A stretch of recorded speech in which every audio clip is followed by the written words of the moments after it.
Welcome to the Love Story with Lisa channel. Today, we're bringing you a brand new story.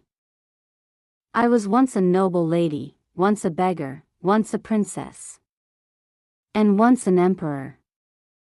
In the powerful annals of the Liang dynasty, there is a tale of Princess Jade. The day I came of age, the snow fell thick and heavy. He said he wished to break off our engagement. I asked him whether he had thought it through carefully. He did not answer. His gaze drifted past me. Under that gaze, the face of my half-sister turned pale. And in his eyes, there was unmistakable reluctance, tenderness he did not bother to hide. Synopsis: Dear listeners, please continue with the story. Lang Jun, have you truly thought this through? I was seated below. Above me sat my father and my stepmother. Natural disasters and man-made calamities ravaged the land. The people suffered in misery. Plague spread. War raged. Drought scorched the fields. Locusts devoured the last hope of harvest. Yet the emperor within the capital remained immersed in the inner palace, seeking immortality elixirs. In such chaotic times, I had no heart to hold a grand coming-of-age ceremony. We arranged only a simple family banquet, attended by my parents and my brothers and sisters. Though it was modest, though only family accompanied me, though it was merely my stepmother who arranged my hair, it was still my coming-of-age ceremony, and yet he arrived unannounced. No gift. No courtesy. His words. Even less so. The moment he opened his mouth, he asked to dissolve our engagement. My tutor had long taught me to remain composed in both honor and humiliation, but at that moment, I could not suppress my anger. I looked toward my father. He watched silently. To him, the humiliation of his legitimate daughter was nothing more than an entertaining scene. A faint smile curved my lips. Young Master Hua, I said evenly, did you inform your honored father and mother before coming here today? The fair face of third young Master Hua flushed red. Looking closely, even his neck had turned crimson. Of course I informed them. His voice rose several degrees. Bluster, even I could hear the weakness beneath it. How could my father fail to notice? My younger brother Afan abruptly stood up, only to be restrained by my elder brother.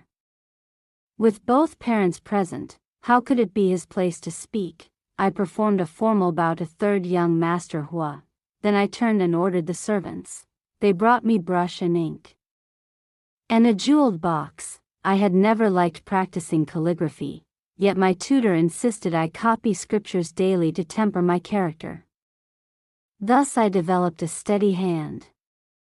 Thanks to him, at least my writing would not disgrace me today, though no one here truly cared to read it. With brush in hand, I swiftly wrote a letter of annulment.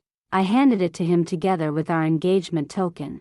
Waku clearly had not expected matters to proceed so quickly. His refined brows furrowed in astonishment. He stood there, at a loss. I pointed toward him. See him out.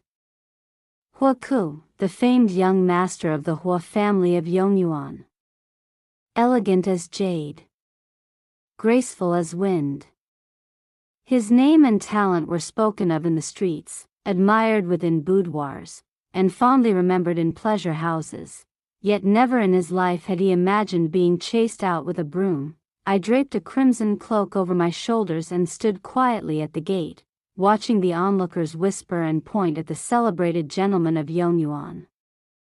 His hands trembled, snow fell upon him, mixing with mud, soiling his spotless white silk robes.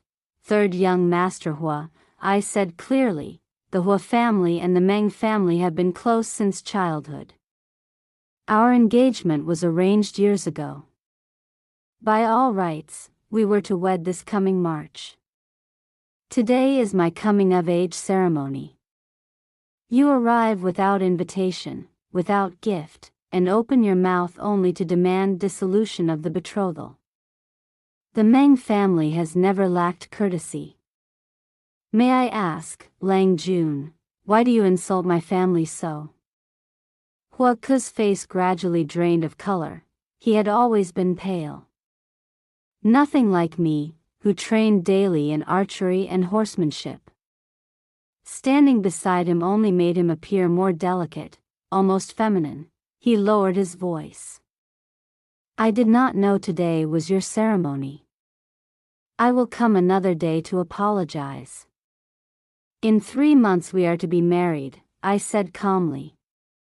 You wish to break the engagement. Is it because there is someone else in your heart? He did not answer, his gaze drifted behind me again. I looked at him steadily. The Hua family stands high. I would not dare to climb above my station.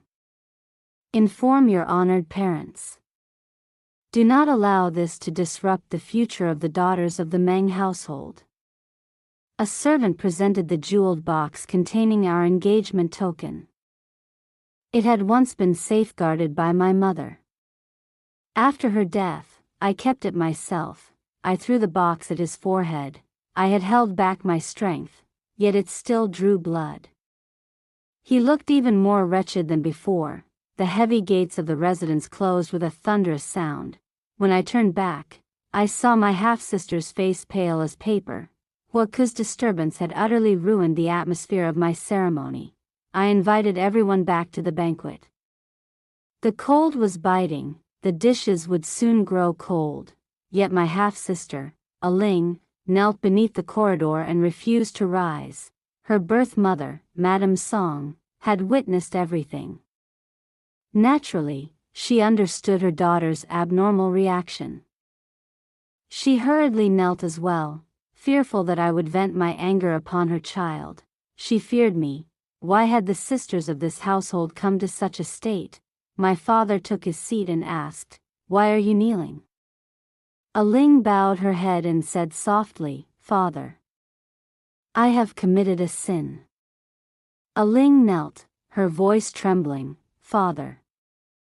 Third young master was breaking of the engagement today, humiliating elder sister. It is all related to me.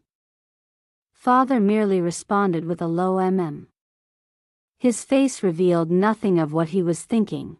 Aling continued.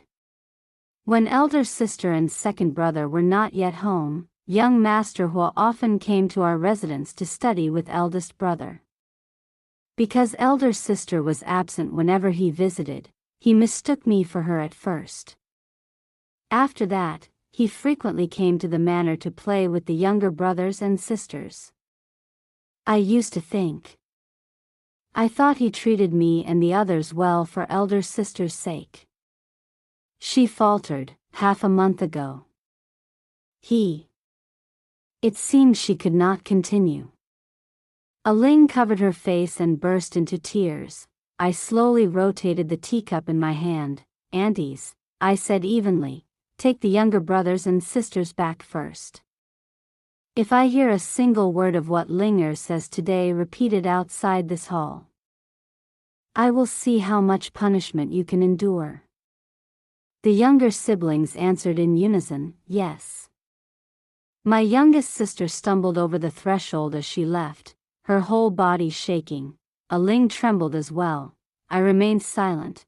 Stepmother Empress Xiao could not bear it and spoke gently, "Linger, if there is something to say, come inside and speak. You are still young. Do not catch a chill." Only then did she move inward, though she still did not dare sit. She knelt again. "He climbed into my chamber at night," she whispered. "He said he held deep affection for me. That in this lifetime he could not marry anyone but me. I did not dare commit such a sin. He said I was bullied by elder sister and lacked the courage to resist.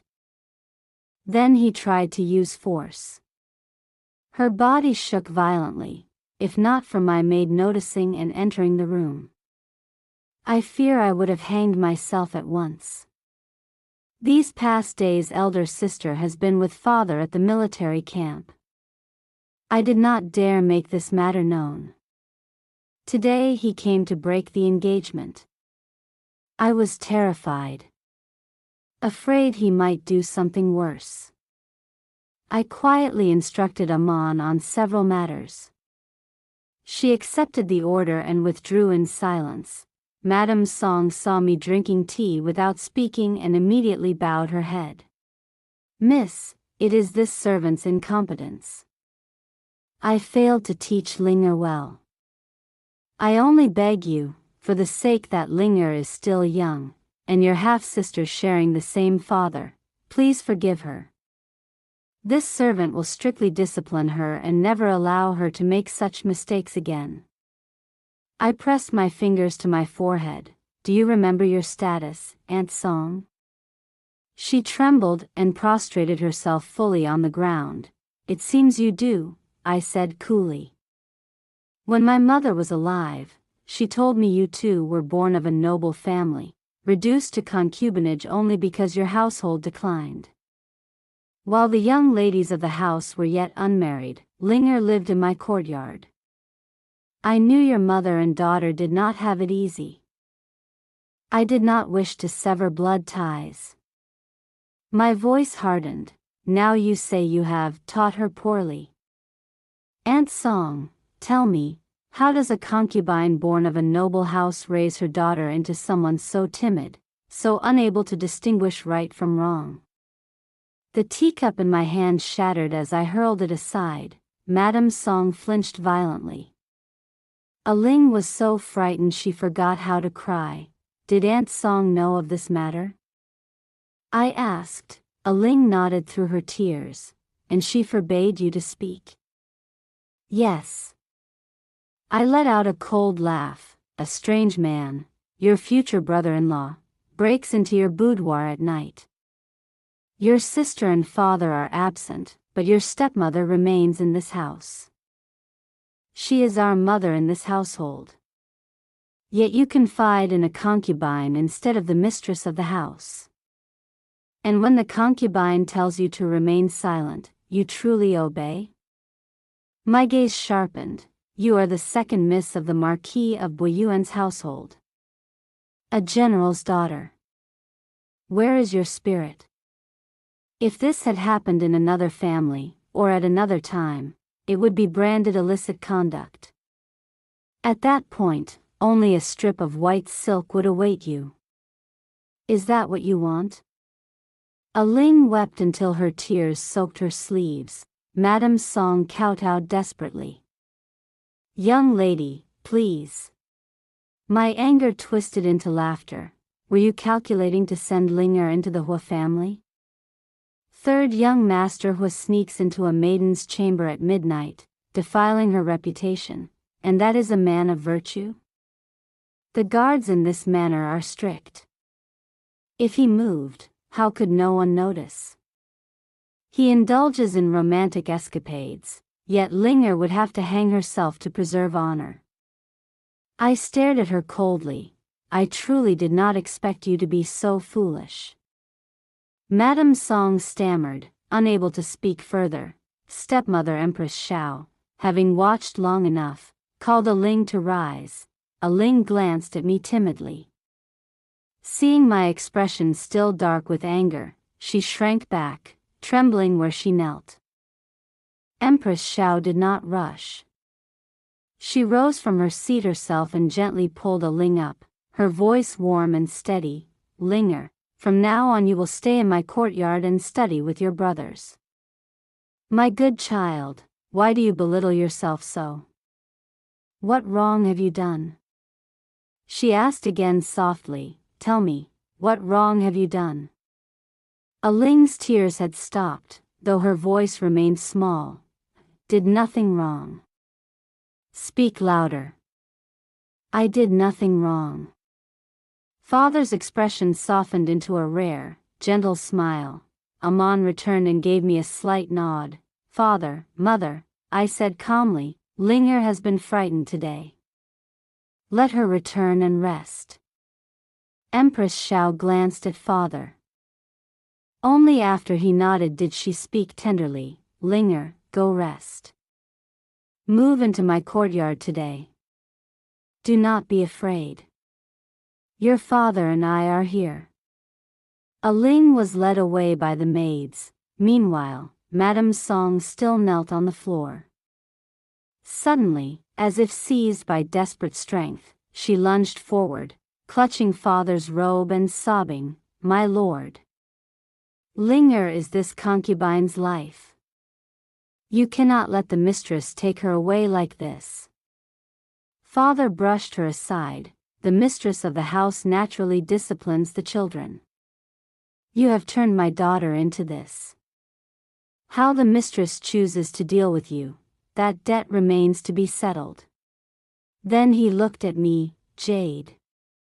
Come with me." "Yes, father."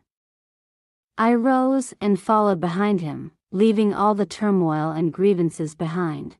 Behind us, Empress Xiao watched the figures of father and me disappear into the snow and let out a long sigh. This year, she was only 25. Perhaps 26. Her birth family had long since declined.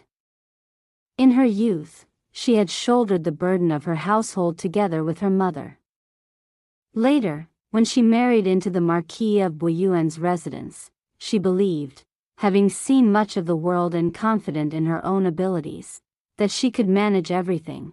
Yet handling every matter in this vast household, great and small, truly left her feeling unequal to the weight of it.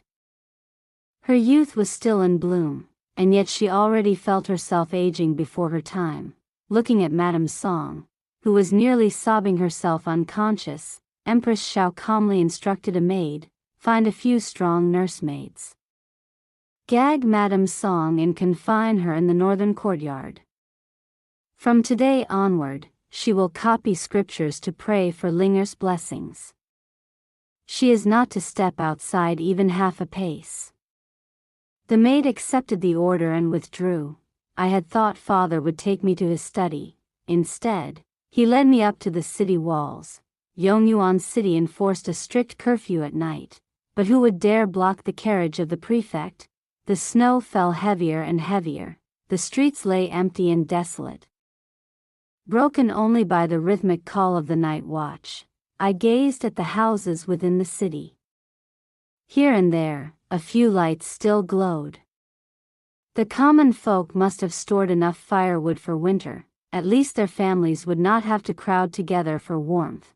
By the time we reached the battlements, father's shoulders and hair were thickly dusted with snow. Mine were no better. Standing side by side, we looked like two snow figures carved from ice. "A jade," father asked quietly. "What do you see?"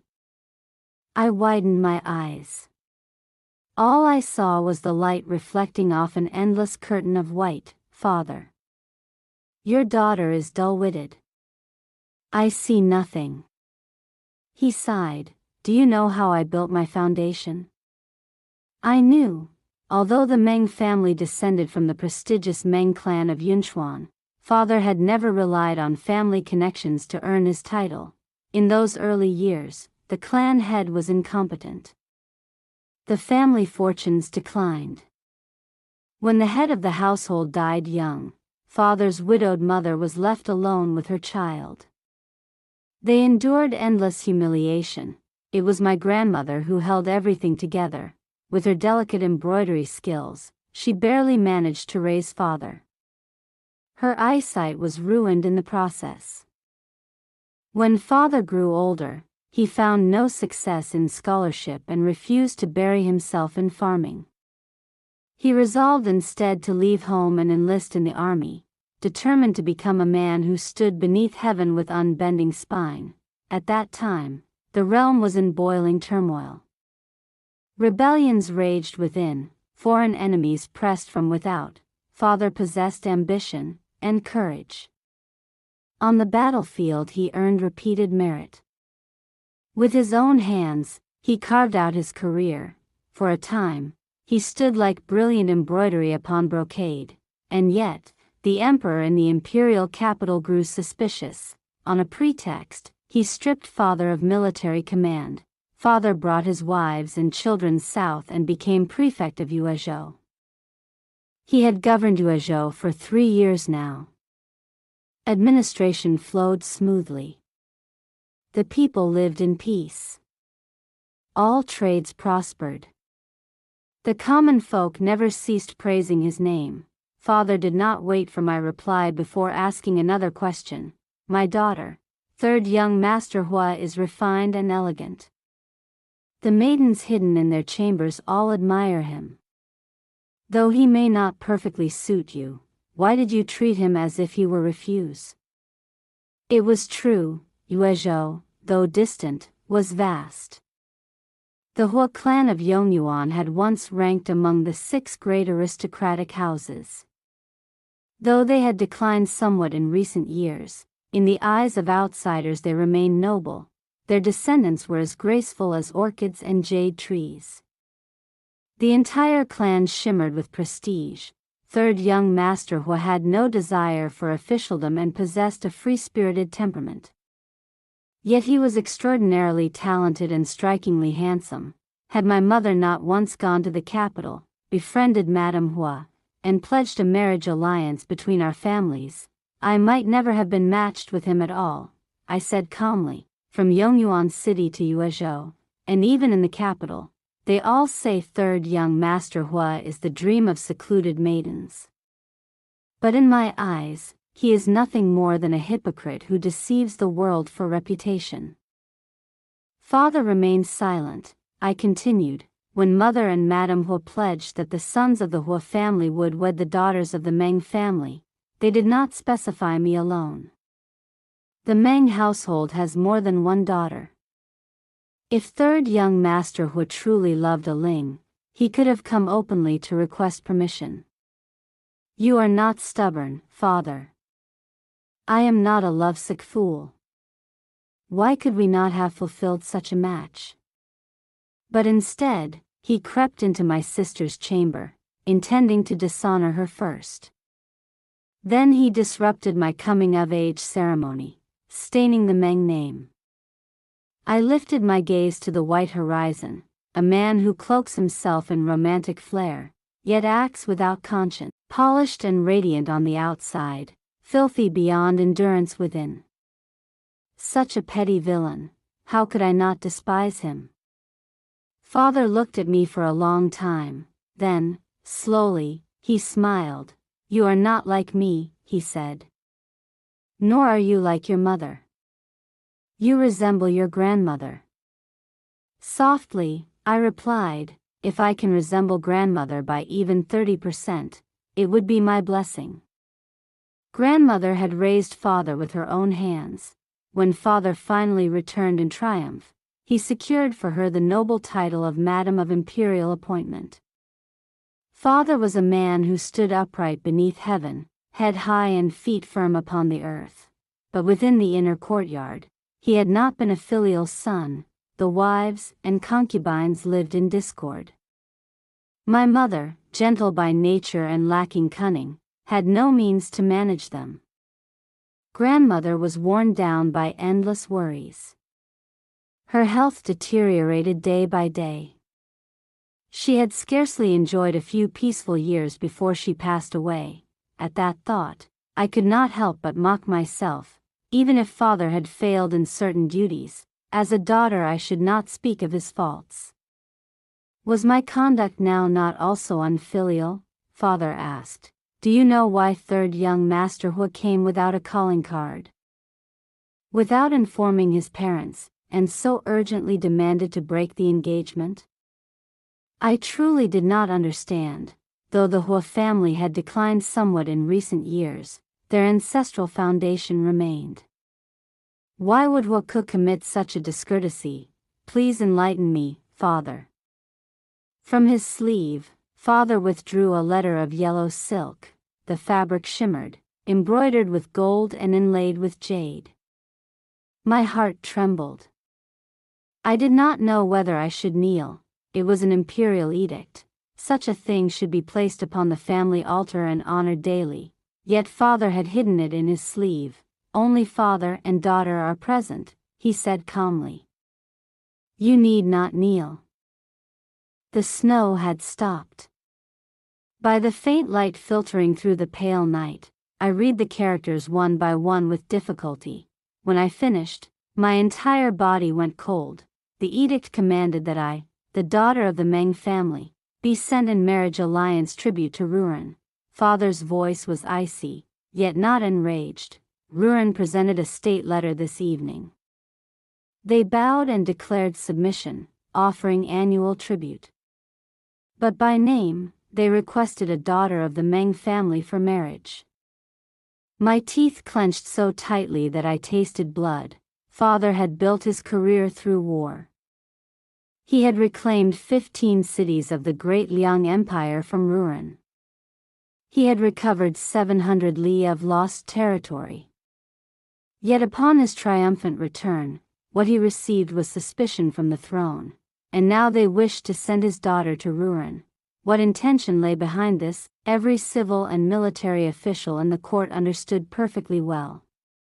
Yet they compromised, out of fear that merit overshadowed the sovereign. Rather than return military authority to father and secure true stability for the court, they preferred to sacrifice the daughters of meritorious generals to enemy hands, trading humiliation for temporary peace. Today 5 cities ceded. Tomorrow 10 more. Were all the ministers of court such cowards?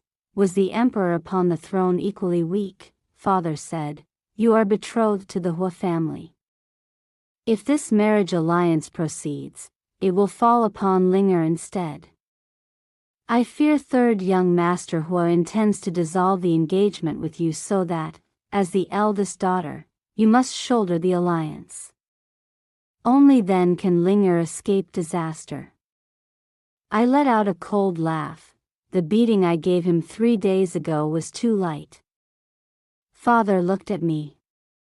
"If you must go to Ruren for marriage alliance, what would you do?"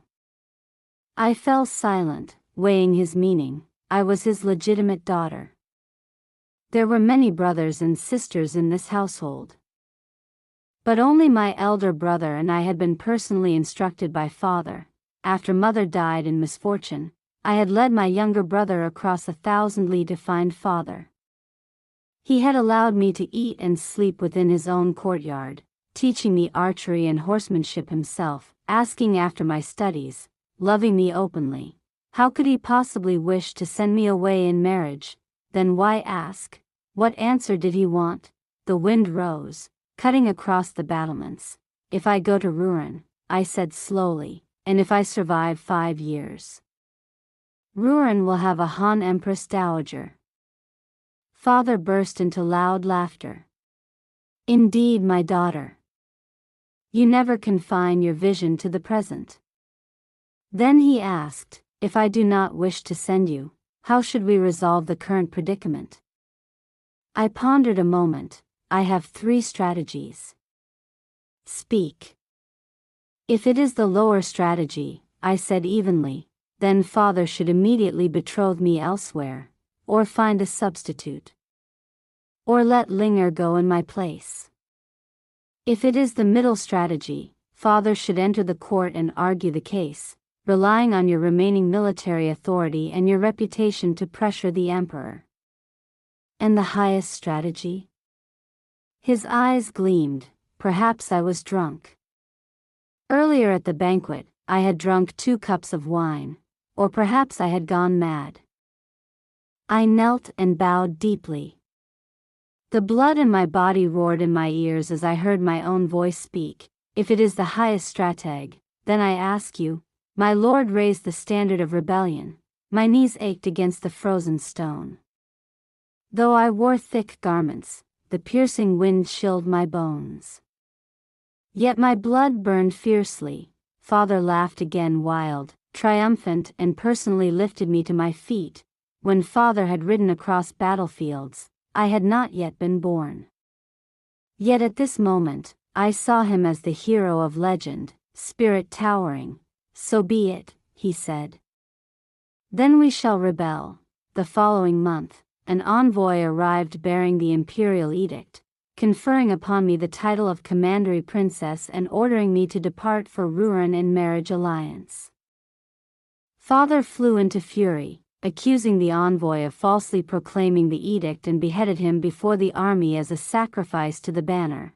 The Meng forces rose in arms. I followed father to the city walls, clad in armor, no less imposing than any man. He pointed at the 3,000 soldiers encamped beyond the city and said, "They call themselves the king's army. I call them flatterers." The envoy's head hung upon the battlements. The general leading the opposing force burned with rage, yet feared the formidable defenses of Yongyuan's towering walls. He called upward, "Marquis, to defy the emperor's authority in such a manner is a crime punishable by extermination of 9 clans." Standing upon the wall, I clasped my hands in salute like a man. "General Zheng," I called out, "when we fought Rouen in years past, you and my father were comrades in arms. Now His Majesty is blinded by treacherous courtiers. The court is filled with sycophants who would force me into marriage alliance. This is not merely my humiliation, it is the humiliation of the entire realm." The general allowed traitors to blind the emperor, to throw the court into chaos. That is disloyalty. You used your talent, meant to defend our homeland, to lead your troops in threatening former comrades, forcing them to hand over their daughters to the northern steppes in marriage alliance tribute. That is unrighteousness. My father often told my brothers and sisters stories of those years past.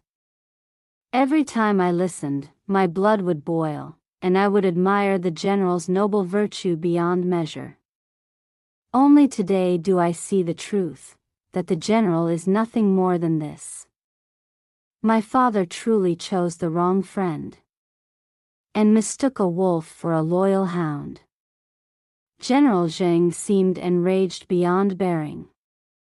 Even his roar trembled. "Your father and I were comrades in arms. Your father has not spoken a word, yet you, a mere child, dare to overstep."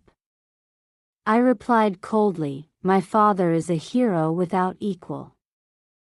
As for you, General, how could a man so disloyal and unrighteous as you be worthy to stand in dialogue with him?" General Zheng must have been furious to the extreme, yet he merely stiffened his voice and said, "To exchange the peace of the realm for you alone, I may be called unrighteous. But have you ever once been loyal to the state?" I laughed lightly. "To exchange the peace of the realm for me alone? Of course it would be worth it. I only wonder, General, whether you have ever read on the 6 states. Today, 5 cities are ceded. Tomorrow, 10 more.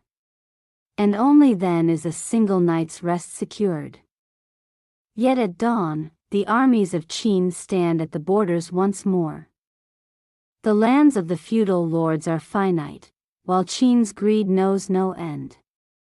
The more they offer in tribute, the stronger Qin's invasion grows. What, then, is righteousness?" On the 6 states was an essay written by Su Shi of the Northern Song dynasty, analyzing why the 6 states, Han, Zhao, Wei, Yan, Qi, and Chu, were successively destroyed by Qin. It concluded that their policy of ceding land in exchange for temporary peace only fed Qin's ambition and hastened their own annihilation. My words drove General Zheng to the brink of covering his face in shame. He likely no longer had the courage to face my father. Yet my father and I refused to leave the city, and we had hung the envoy's severed head upon the walls. Though it was proclaimed in the name of purging the court, everyone knew the Meng family had rebelled. If that was how it must be, then so be it. The wind howled fiercely. I heard my father's hearty laughter behind me. "Daughter, are you afraid?" I tightened my grip on the bow in my hand, my voice steady and resolute. "I have never known fear. As your daughter, to face such a moment, if I must die, I will have no regret." Father said, "Then father wishes to make a wager with you." a wager upon this very situation. Is there a reward? I asked. If you win, Father will grant you a gift. And if I lose? Father laughed. You cannot lose. I cannot lose. My gaze locked onto the general below the city walls, the man who had once been my father's comrade in battles against the northern steppes. A man of rare talent among thousands of troops. My father's sworn brother. The one who sent gifts every New Year festival. The confidant who once drank with him and spoke of the past, and yet, he was also the one who proposed sending me away in marriage alliance tribute. The one who humiliated my nation. I released the bowstring. The arrow split the wind and vanished into the air. When his body fell, his face still carried disbelief. As darkness closed in, he heard my final words. General Zheng, your parents, your wife, your children. I will see that they are cared for. All under heaven knew that Marquis Boyuan of old had fallen under Emperor Liang's suspicion, slandered by petty men, and in the end forced to relinquish military command and take up a civil post. The emperor had shown special favor, allowing him to retain 800 household soldiers. Household soldiers referred to local troops drawn from prefectures and commanderies, mobilized for military service when ordered, to force the Meng family's daughter into marriage alliance tribute. 3,000 soldiers would have been more than sufficient, but none knew that when father first arrived in Yu Prefecture, the land had been vast and sparsely populated. The army was lax, rebellions constant, the people unable to live in peace. Nor did anyone know what ruthless measures father had taken to transform Yu Prefecture into the tranquil place it was today, and even fewer dared to ask where the captured rebels had gone. With a single arrow I slew General Zheng, throwing the remaining troops into chaos. Yet he had possessed real ability. He must have arranged matters long before his death. The moment he fell, his deputy general stepped forward, seizing command and ordering an assault on the city. Father sighed. Ba Xian truly had some measure of talent. Even the soldiers under his command are different from the rest. Ba Xian, that had been General Zheng's courtesy name. I no longer had the clarity to weigh father's words. The clash of battle made the hairs on my neck stand on end, set my blood roaring through my veins. I longed to charge into the fray myself and cut down the enemy. Father cast me a glance and said to a guard, "Bring my spear." Not long after, the guard returned. Father placed the long spear into my hands. "This is the gift I promised you." I performed a warrior's salute before him. Father said, "Take it. Leave the city. If you do not win, do not return." I descended the walls, mounted my horse, and rode out through the gates. The deputy general was a man with a resolute face. I did not know his name, but I knew he was capable. A man without ability could not have reacted so swiftly, stepping into the role of commander in such a brief instant. I saluted him and said, "General, this junior has been discourteous. I have offended you today. May you forgive the transgression." He shook his head. "Each of us serves his own sovereign. How can it be called offense?" "Please, young lady." I returned the courtesy and urged my horse forward. The spear is foremost among all weapons. Though it had only come into my hands today, it felt as though it had accompanied me for many years, perfectly balanced, obedient to my will. The deputy general was indeed capable. We exchanged several bouts, each gaining and losing ground. I remained composed upon my horse. My steed snorted sharply. He watched me with steady eyes. "You are unlike any young lady I have ever met. Good child, today, I will teach you how to fight." My spear techniques were taught by my father. The man before me possessed ability, merit, and experience in battle. Yet after only a few more exchanges, I struck with a single sweep of my spear and knocked him from his horse. Shock flashed across his face. Like his fallen commander, he would never have the chance to ask why. I raised his severed head high. At last, the soldiers trembled. Their commander was dead. Their deputy commander was dead. With no one left to lead, their morale collapsed. In the end, some threw down their weapons and scattered in flight.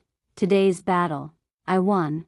As dusk descended between heaven and earth, I held my spear level and turned my horse back toward the city tower. Father stood there. I could not see his face clearly, but I knew he was proud. The soldiers who had ridden out with me no longer looked at me with doubt. The deputy dismounted and knelt on one knee. The guards dismounted and knelt on one knee. Thousands knelt on one knee. I tightened my grip on the spear. After today, Meng Jade, daughter of the Meng clan, would be branded a rebel and traitor, a sinner for all ages. A calamity in red robes. A bewitching disaster that ruined a nation, but Meng Jade would also become a founding meritorious minister. A heroine. A champion among women. A hero without equal. Meng Jade would, in the end, shake the world. In the third year of Huang Yu of the Great Yin Empire, Marquis Buyuan defied the imperial edict and raised troops. Court and countryside alike were shaken. By the time the news reached the capital, Yong'an City, a full month had passed. The emperor learned that every envoy of the northern steppes had been slaughtered in the state guest house. No one knew who had struck the blow. The court had treated the envoys of the northern steppes as honored guests. Had it not been for ancestral regulations, they might even have resided within the palace itself. Now the envoys were dead. The emperor secluded himself within the forbidden palace, indulging in elixirs and beauty. The ministers divided into factions, scheming and contending for power, each seeking only wealth and rank for his own household, sons and grandsons safe. Incense of the ancestral shrine burning for 1,000 autumns. Within that single month, news followed upon news.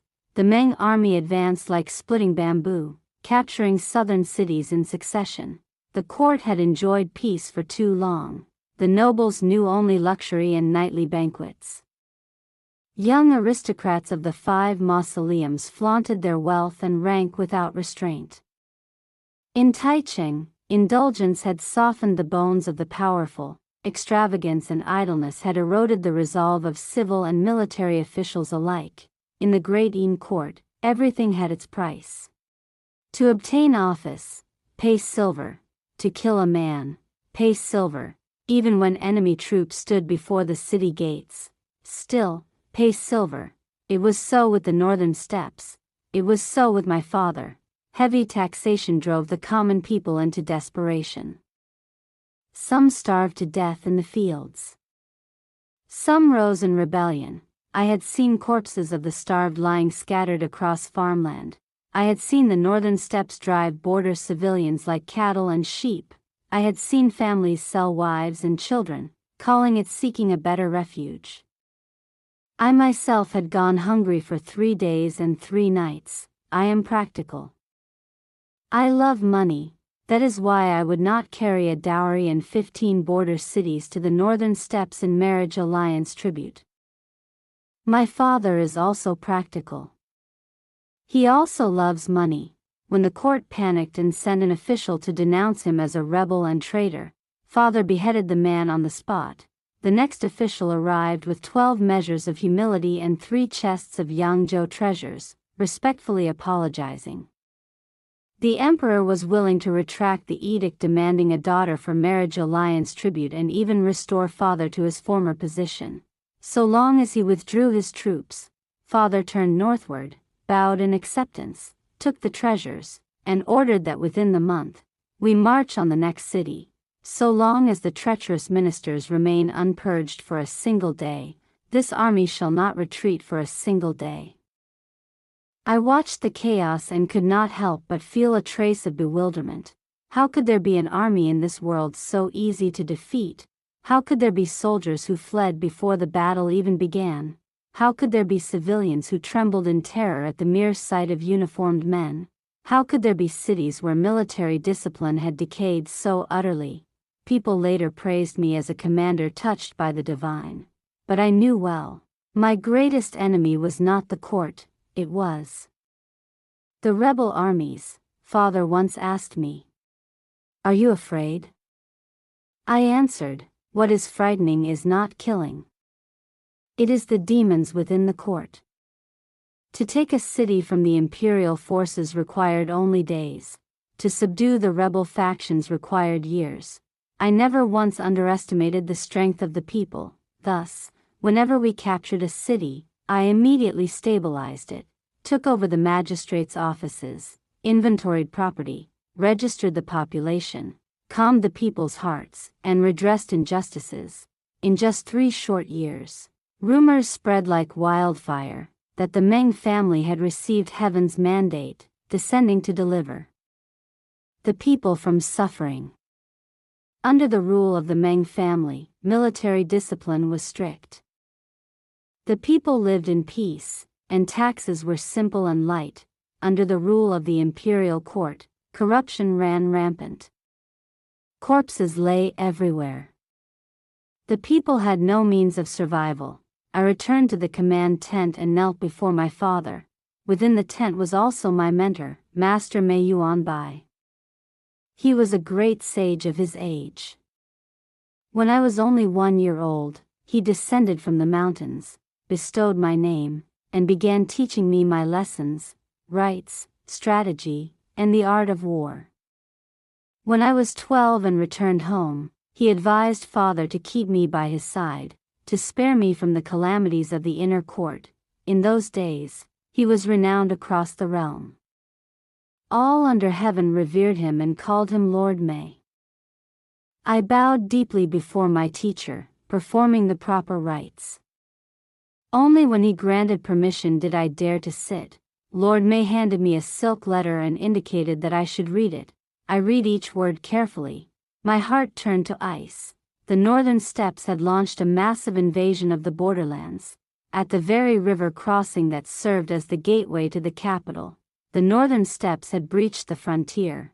Long ago, my father had arranged agents within the city to assassinate the envoys of the northern steppes, buying time and allowing them to believe that the court was still negotiating, forcing them to hesitate, lest they be attacked from both sides. When the northern steppes learned that the Great Yin Empire was in internal chaos, Middle Cavalry General Master Hugh Sinclair had already reached the border. He sat steady within his encampment beside the Meng forces. At the frontier also stood the troops of Prince Fengyang, Xie Chongshan. Though there had been friction between the two sides, neither dared allow the northern steppes to plunder freely.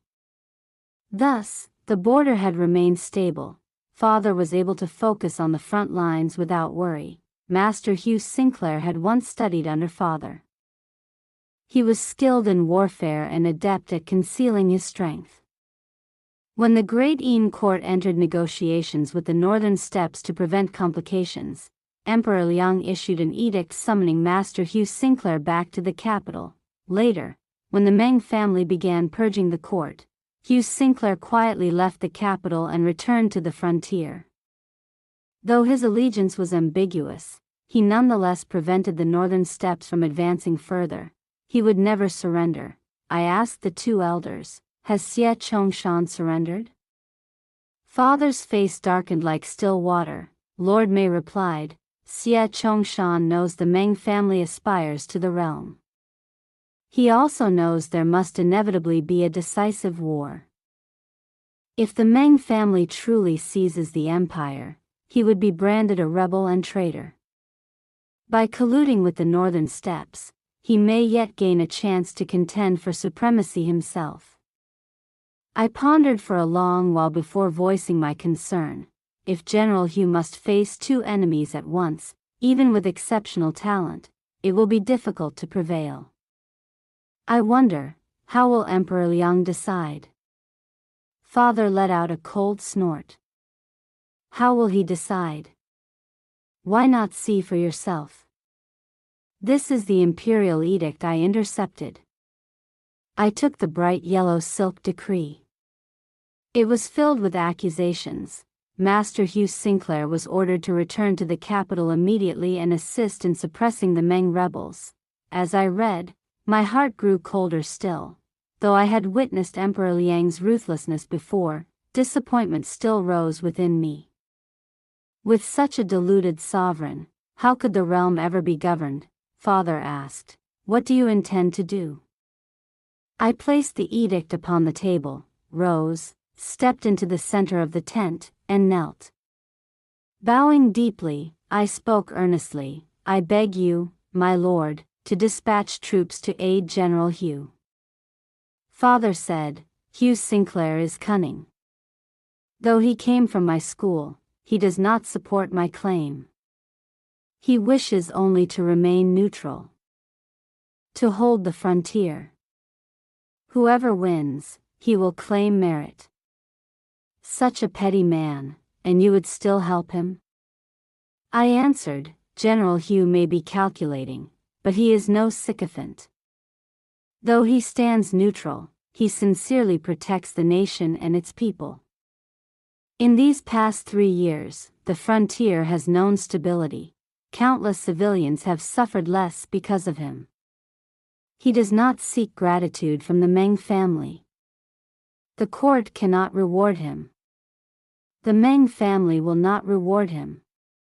The court will not save him. I will.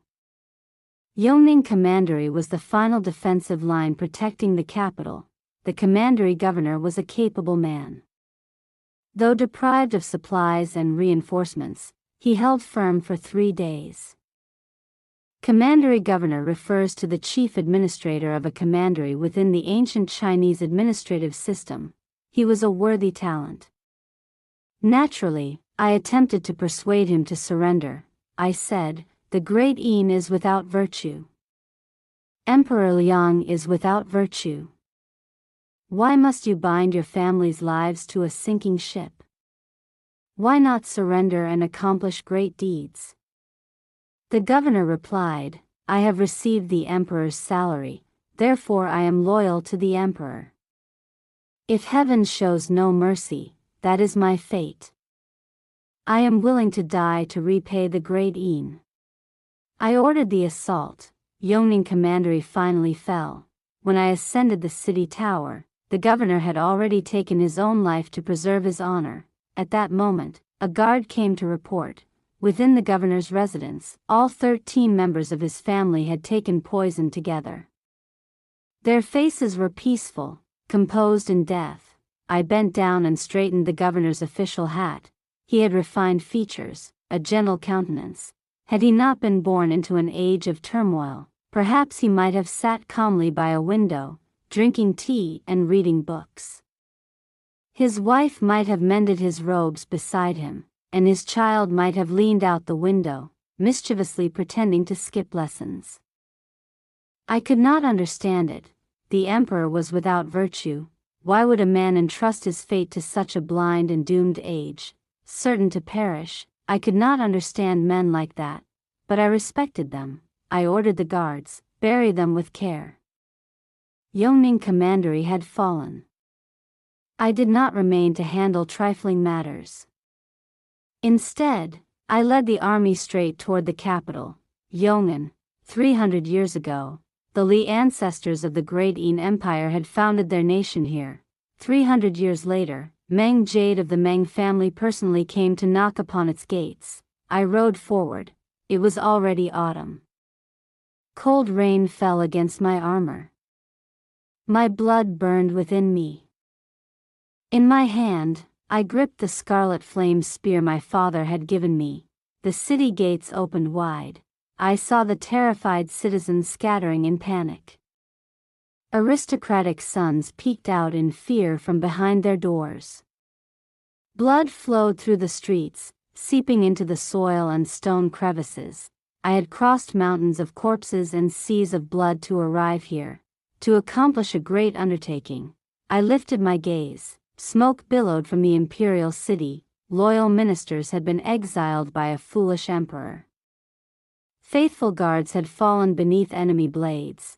I ordered the palace gates sealed, the population registered, the government offices taken over. We audited taxes, waterworks, and farmland records. Eunuchs, trembling under armed guard, reported to me. The emperor, knowing his fate had ended, first killed his consorts and children. Then he donned the imperial robes, girded himself with the Son of Heaven's sword, laughed loudly, and ascended the Phoenix Terrace. I looked toward the smoke rising from the Phoenix Terrace and knew, Emperor Liang had burned himself to death. Long ago, King Zhou of Shang had immolated himself upon the Deer Terrace. Now the final emperor of the Great Yin had perished in flames upon the Phoenix Terrace. King Zhou was remembered in history as a tyrant of eternal infamy. This last emperor would also be recorded as a tyrant for 10,000 generations. I wondered, thousands of years from now, how would later generations judge these two men? Which would they deem more disgraceful? I asked a eunuch. What was the Phoenix Terrace like? Head bowed, he replied, white jade steps, clear flowing springs, rare beasts and exotic birds, blossoms more beautiful than paradise itself. Such scenery, now reduced to ashes. It is truly a pity. With the capital taken, the Meng family's banner of purging the court naturally lost its meaning. Fortunately, in these past years we had governed well. For the moment, no one dared rise in opposition. The final emperor had been like a sieve. Loyal ministers and worthy officials were filtered out, executed, exiled, or driven away. Those who remained were mere sycophants. I ordered the government offices sealed and all pending cases reviewed. Those who deserved death were executed. Those who deserved release were freed. Only one man gave me pause, Feng Qing, minister of the Court of Judicial Review. He was truly a clear stream within the muddy waters of officialdom. Upright, incorruptible, proud. When the offices were sealed, he had angrily denounced the Meng family as rebels and traitors. Imprisoned, he began a hunger strike to declare his integrity, plainly unwilling to be complicit with me. I carefully read the case files he had handled. I walked the streets and heard nothing but praise. He had defended commoners against the powerful, contradicted the emperor's wishes, even opposed his own teacher. He lived simply. His relatives were estranged from him. His children, though young, were solemn and composed. I went to his residence. His wife was tending a vegetable patch. She wore a thorn hairpin and coarse cloth garments. Her expression was calm. Their 12-year-old son stood beside her, reading aloud in a clear voice.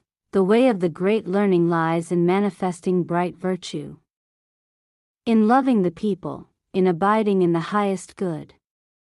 When one knows where to abide, there is stability. With stability comes tranquility. With tranquility comes peace. With peace comes deliberation. With deliberation comes attainment. All things have root and branch, beginning and end. To know what comes first and what comes after is to be near the way. The lady approached and bowed courteously, inviting me inside. She poured tea and said, "An honored guest has arrived. Please permit me to change into proper attire before I pay my respects." "There is no need for such formality, madam," I replied. She smiled gently and withdrew. I sipped the tea. The leaves were coarse.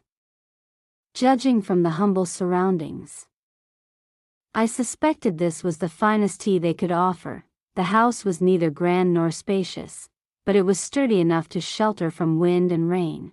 When she returned, she still wore coarse cloth, clean and neat. A simple silver hairpin adorned her hair, plain, yet elegant. She bowed again. Our household is poor. Forgive us for the inadequate hospitality. I found myself uncertain of the Feng family's intentions. Feng Qing starved himself in prison to demonstrate his integrity. Yet his wife received me with courtesy and composed grace. Was this deliberate? Or had they truly set aside life and death? Madame Feng said, I understand your intention, honored one. But forgive me, I cannot comply. My husband loves his country and cherishes the people. Neither I nor our son can dissuade him. I know Feng is upright. I did not expect you to persuade him, I said. But seeing you receive me with such courtesy, I cannot help but wonder. If that is so, why treat me so warmly? She answered, my husband deeply admires the integrity of Governor He of Yongning. When you captured Yongning, he chose death over surrender. My husband is such a man. How could I dare act otherwise? My son and I depend only upon each other now. Before he left, my husband said, though the Meng family are rebels, they are not brigands. You govern the people and bring them peace. Had the dynasty not collapsed and the mountains and rivers not fractured, he would surely have invited the Meng family as honored guests. Now my husband is imprisoned for the sake of the state. She and her son cannot remain safe under the gracious protection of your excellency. Your actions are for the people, not for affairs of state. I stood in silence, my gaze sweeping across the plain courtyard garden. It was simple, unadorned, like the life within it. Then I rose, intending to leave. Madame Feng escorted me to the gate. I performed a formal bow and said, Madam, your integrity is lofty. Please accept a bow from Mengyu. She returned the courtesy. Today, as I depart, I vow to visit the prison and see the master. If he is preserved, I ask that the Feng family continue to contend for the sake of the people. If not, I will ensure the safety of you and your son. If your young lord studies diligently and succeeds, one day he may rise to the rank of Grand Chancellor. And if he does not, retiring to the countryside, he may still enjoy 3 generations of peace. I ask only that you and your son live henceforth in tranquility and happiness. And do not betray the upright and incorruptible heart of Master Feng. Madame Feng choked back a sob. Tears shimmered in her eyes. She lifted a hand to wipe them away. I, your humble servant, respectfully obey your excellency's command. You are a heaven-gifted talent, born in a time of chaos to establish a great enterprise. I hope that when you ascend to the highest throne, you will remember the suffering of the people, follow the mandate of heaven, and protect all under heaven. I swore to her that this was my lifelong ambition, never to be forgotten. Then I turned and left. I entered the prison to see Master Feng. He was indeed a worthy minister, one to be praised. He sat upright within the cell. His garments were clean, his hair neatly arranged. Though imprisoned, he retained a calm and composed bearing. The guards had received my prior instructions. They did not dare show him disrespect. Even the cell was kept tidy. When I entered, a guard was delivering a freshly prepared meal. Seeing me, he hurriedly bowed. Does the master still refuse to eat? Yes, General. Since entering prison, it has been 5 days without food or drink.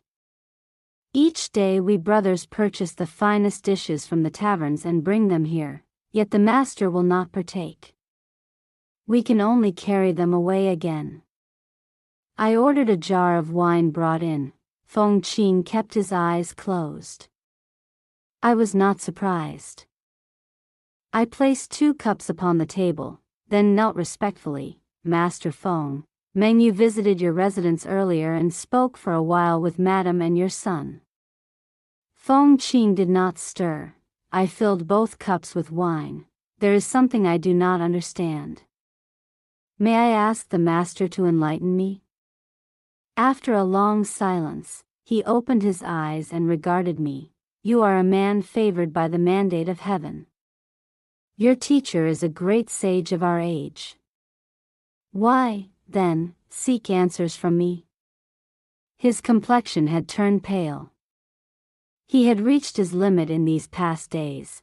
I lifted the cup and poured the wine into my mouth. This wine comes from a tavern in the Western Market.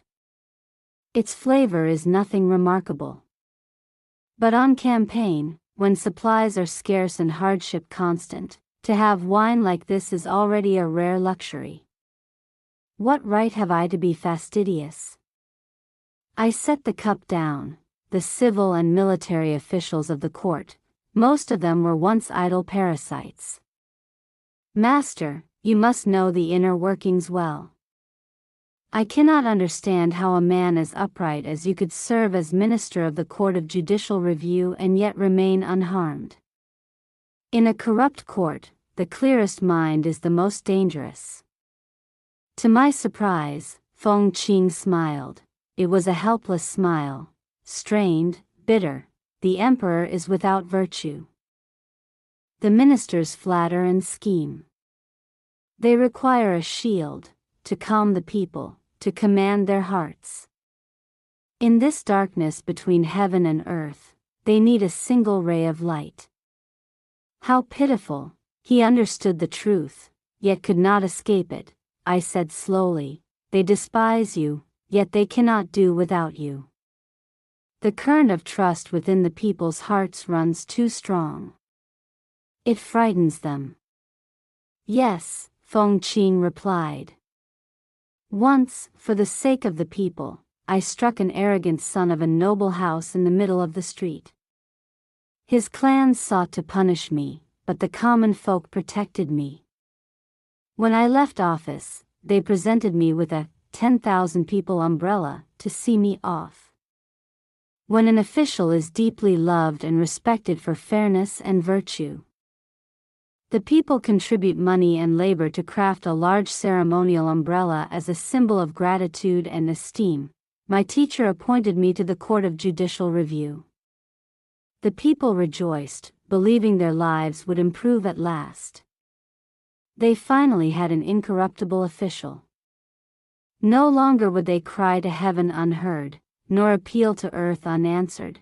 With such sincerity shown to me, even if I were to die 10,000 deaths, I could not betray their trust. After entering the capital, I had walked through the streets. An old blind woman grasped my sleeve. General, please release Lord Feng. He is a good man. A blacksmith said, if not for Lord Feng's help, my daughter would have been taken by those noble brats. Dead or alive, who would know? General, take my life instead, let Lord Feng go. A laundress said, General, if not for Lord Feng, would have thrown myself into the river after being bullied by ruffians. Please, spare him. A widowed woman holding her child said, General, it was Lord Feng who helped us reclaim the property seized from us. He is a good man. A tofu vendor said, General, once I delayed clearing my stall and blocked the road of a noble carriage. If not for Lord Feng, I would have died beneath their horses' hooves. I saw the astonishment on Feng Qing's face. Only then did I realize I was weeping. I lifted my hand and wiped away the tears. Master Feng, if you do not wish to remain an official, then leave. He said nothing. Before, I did not believe that such a man as you could exist within this court. I continued softly. Today, having met you, I know that there is still light in this world, just as you said. Meng Yu may be called a rebel minister, but I am no traitorous villain. Before, I was unwilling to kill you, master. Now, I cannot bear to kill you at all. Since matters have come to this, you should leave, reunite with your wife. Feng Qing smiled faintly. General, your righteousness is lofty. But I, Feng, do not know my own limits. I am willing to live and perish with the great Yin. I rose abruptly and demanded, Master, are you loyal to the great Yin, or loyal to the common people? Feng Qing looked at me. Is there a difference? Yes, I said, Governor, he was loyal to the great Yin. When the city fell, he and his entire household died for their country, calmly, without resentment. I respect him. You wish to die to repay your nation. Yet because I enforce benevolent policies and strict military discipline, your wife treats me with courtesy. Today you and I speak at such length. It is clear, you are loyal to the people. If that is so, then whether the Meng family governs the realm or the Li family governs it, what difference is there? Come out and serve. See whether the Meng family's rule benefits the common people. Would that not be better than dying unjustly in prison, leaving only regret behind? Feng Qing stared at me strangely. What value do I possess that the general treats me so? Under your father's command are countless capable men. Why concern yourself with one Feng Qing? I looked at him steadily. Master, I too have known oppression, the legitimate daughter of Marquis Boyuan, once spoken of as a girl who shook the world and inspired fear in all who heard her name. I apprenticed myself to the greatest sage of our age. I trained in bow, horse, blade, and spear. I dressed in men's clothing. I loved contention. My temperament was harsh, cruel, like a wolf. My father cherished me for 20 years. Yet he once pointed at me and said I possessed a ruthless heart. My elder brother loved me for 20 years. Yet he would not share a table with me. He did not dare meet my eyes. My younger brother, Afin, traveled 1,000 miles at my side. Yet once home, he shut himself in his room and would not see me. My younger siblings respected me, but they feared me. As an elder sister, I showed no tenderness. At 5 years old, I could push my own sister into a lake. At school, I constantly fought and caused trouble. I lifted the wine jar and drank it dry. I told Master Feng of my path, step by step. I was nearly 20 now. The past, too heavy to recall. It lay in my heart like a stone. The man before me was a rare and worthy talent. Loyal. Benevolent. Loved by the people. Living plainly and cleanly. I had never been such a person. The wine burned in my blood. Master, I asked hoarsely, what is a good person? What is a bad one? When I was 10, my homeland of Yunchuan was struck by drought and locusts. In history books, I had read of natural disasters bringing suffering to the people. I had felt pity, but could never truly imagine it. Only later did I understand. Why did they not eat meat? Because in years of famine and drought, people ate one another. That year, my mother took my younger brother and me to our ancestral home to observe mourning for my grandmother. The imperial court sent 9 urgent summons ordering my father to assume office in Yu Prefecture. My mother selected several concubines and younger siblings to accompany him. My elder brother, as the legitimate eldest son, of course went as well. Only the 3 of us remained. Then calamity descended. The people harvested not a single grain. Grass roots and tree bark were stripped clean.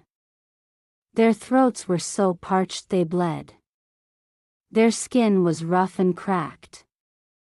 They stared blankly at the yellow earth in their fields.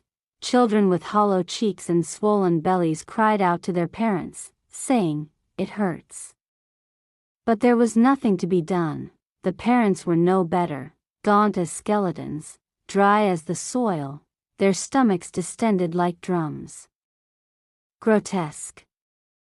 Terrifying. I slipped out in secret and ran home with all my strength.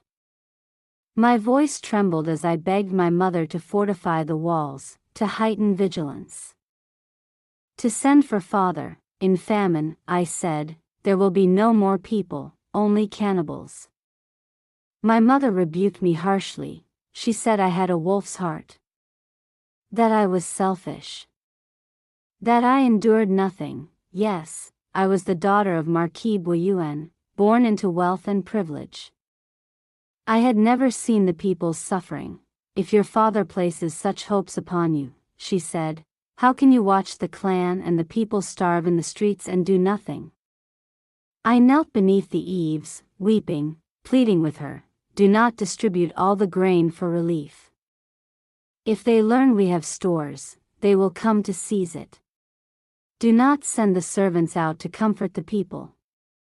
They will discover that only women and children remain in the manor.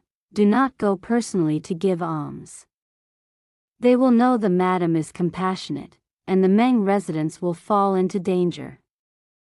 She pushed me away. She said I was worse than a beast. Yes. The world praised goodness. The entire city lauded Madame Meng as virtuous and kind. If we only eat a little less. If we are not extravagant. If we send enough men. If we endure together, the famine will pass.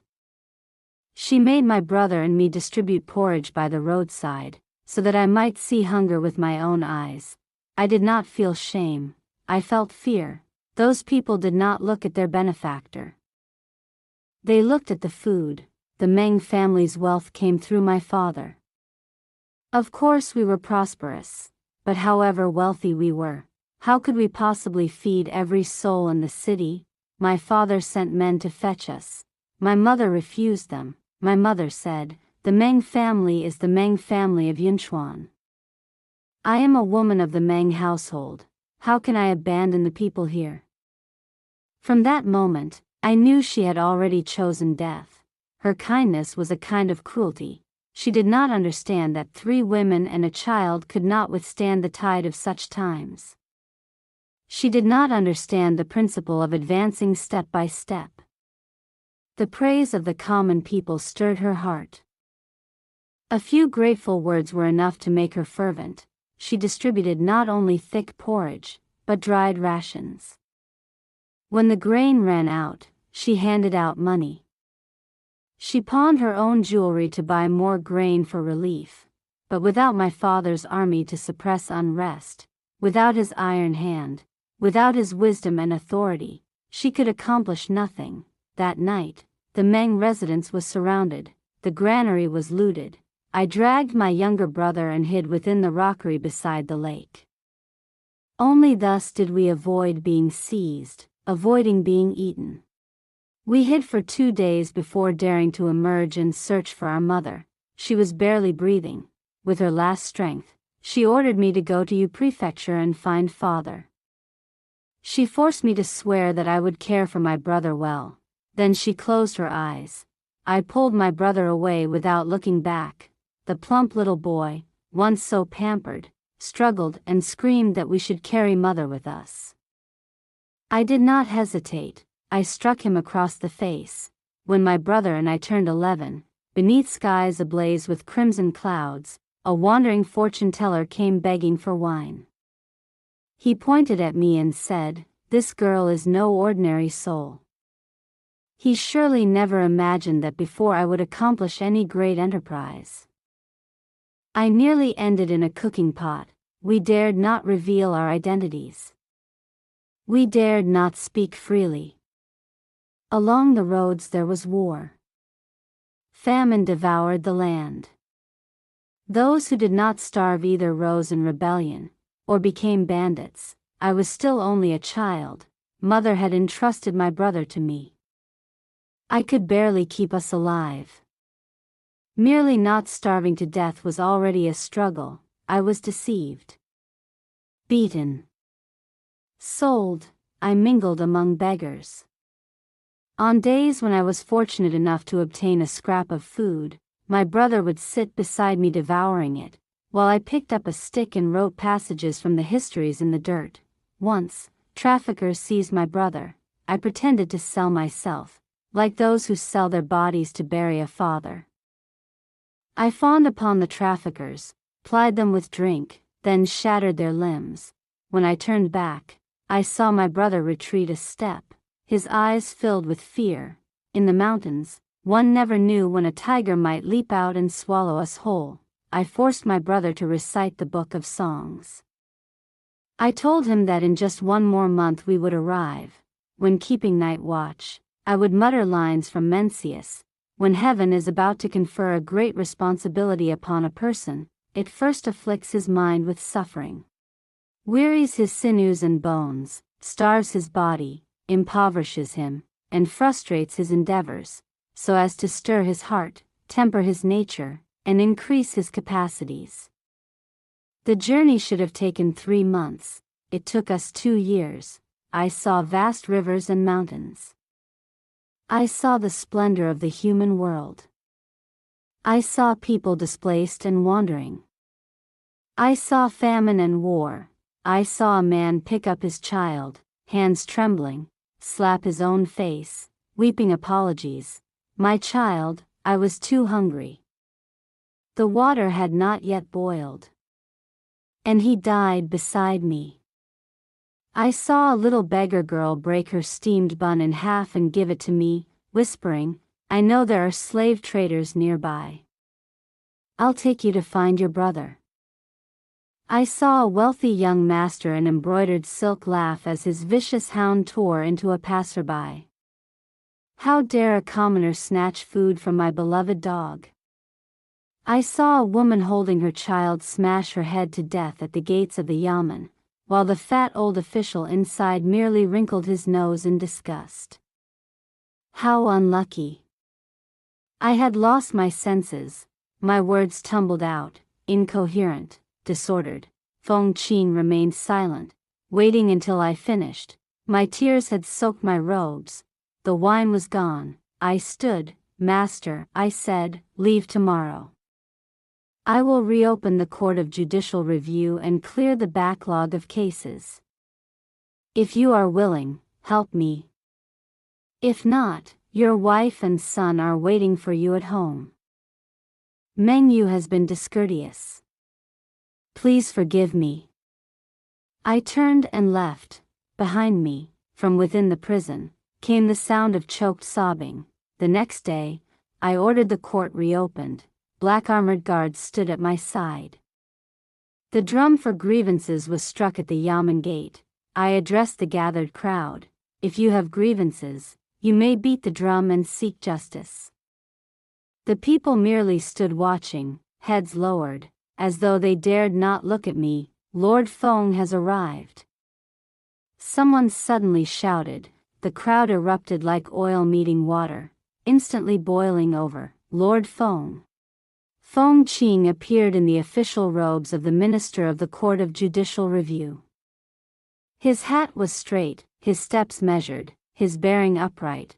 He was an incorruptible official, a devoted scholar.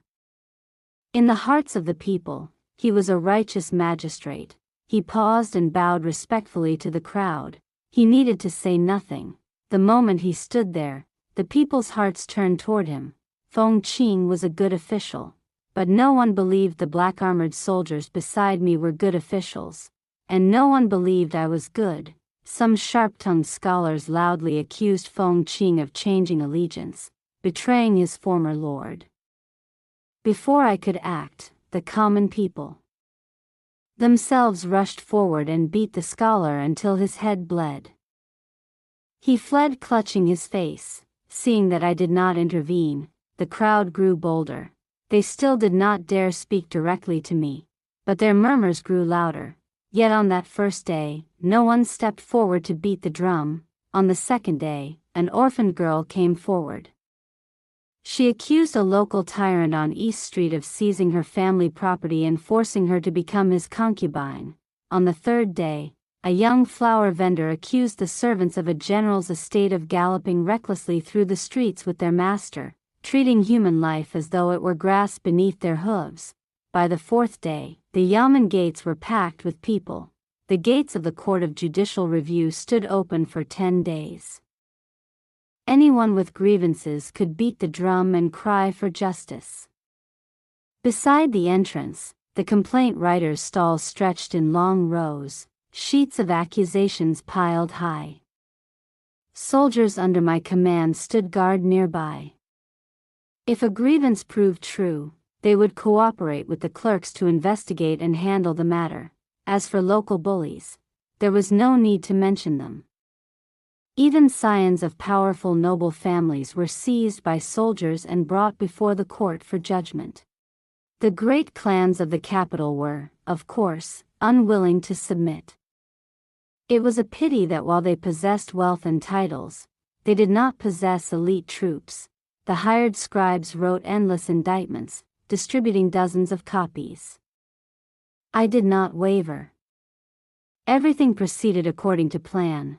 Then, on the 10th day, someone accused soldiers under my command of looting property and forcibly taking a young woman.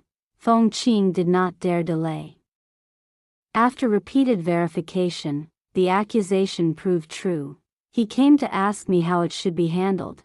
I asked him, according to the law, how should it be punished?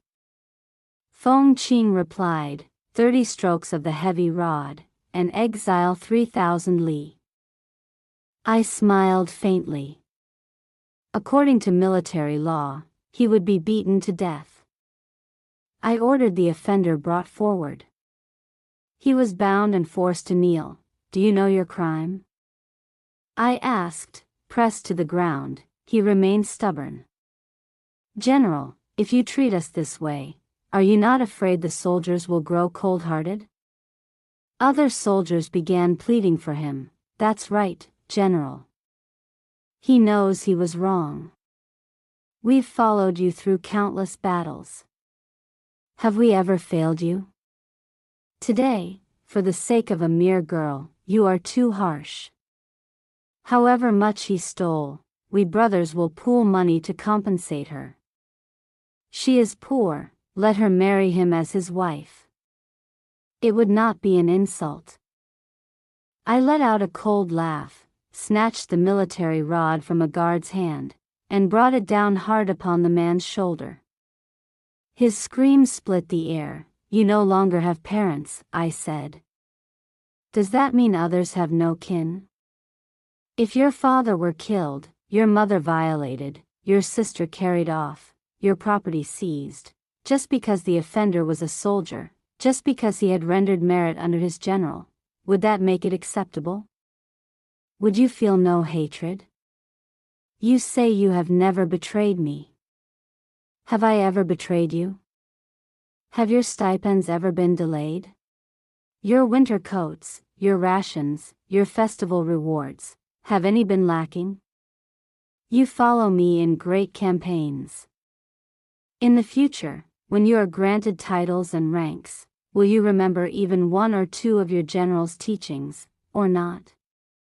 The man on the ground howled without ceasing. The others covered their faces in shame.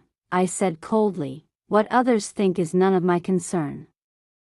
You have violated the law. You will be punished according to the law. Within the army, there are punishments. Feng Qing asked, General, what do you believe would be appropriate? The civil law and military code conflict, I said. Today, he will not be exiled. First, administer 30 strokes according to civil law. After that, apply the military rod. The Yamen fell silent. Beat him to death, I ordered. I flicked my sleeve and walked away. Behind me rose screams of agony. I ordered compensation paid to the victim's family. Feng Qing hurried after me. I stopped. He bowed deeply and said, "Heaven has shown favor in allowing me to meet an enlightened ruler. General, please accept a bow from Feng Qing." I received the bow calmly. The day my father entered the city, clean water was poured over the streets and yellow earth spread along the road. The people brought out food and drink to welcome the royal army, the righteous host that had restored order. I wore black armor and carried a jeweled sword. I personally held my father's horse by the reins. Today, I had achieved great merit. I was satisfied. Suddenly, wild laughter rang out, shrill and desolate. Ahead stood several scholars, hair disheveled, nearly mad. Ahaha! The world is overturned. Human hearts are no longer what they were. Rebels and traitors become the righteous army, while the legitimate great Een becomes prisoners. Villain! You defy heaven and incite rebellion. Let us see how the heavens will judge you. My father sat tall upon his horse, heroic and imposing. "I am not afraid," he said coldly. Then he raised his voice. "Have you seen an age so dark? Have you seen the people scattered and destitute? Have you seen human life treated as mud beneath one's feet? When invaders drove them like cattle and sheep, was that a wise ruler? When the late emperor bowed and scraped to foreign powers, was that a wise ruler? When he indulged in elixirs and beauty, plundering within while groveling without, was that a wise ruler? I accept heaven's mandate. I sweep away bandits, reduce harsh taxes, establish prosperity, and secure a foundation for 10,000 generations. On what grounds do you accuse me?" The scholars flushed green with anger, unable to respond. Father snorted. "Those who harm the nation and the people, withdraw." The wise strategists under his command knelt and shouted as one, "Heaven has bestowed a luminous sovereign." The following month, Father ascended the throne in the Hall of Supreme Harmony. He proclaimed the new dynasty, Liang. The era name, Jingming. That night, he held a grand banquet in Zhenjiang Palace to feast the assembled ministers. Wine flowed freely, laughter and music filled the hall. After 3 rounds of wine, Father suddenly called out, "Ayu, come here. Sit beside your father." I did not understand, but I stepped forward. My elder brother yielded his seat. I sat obediently and said, "Father, I am here." Perhaps he was drunk. He pointed at me and declared loudly, "Meng Yu, my beloved daughter. Heaven has bestowed upon our family a Chilan child. A Chilan child, one blessed by heaven, rare and extraordinary, a treasure to the clan." I do not know at what point his voice turned heavy with sorrow. I only heard him say, with a trace of regret, "I resent that you were not born a son. I cannot establish you." My heart pounded wildly. I did not dare look at Ahuin. The court officials stood in suffocating silence. No one knew who began it, but suddenly, as one, the entire court dropped to their knees and bowed in unison. "We implore your highness."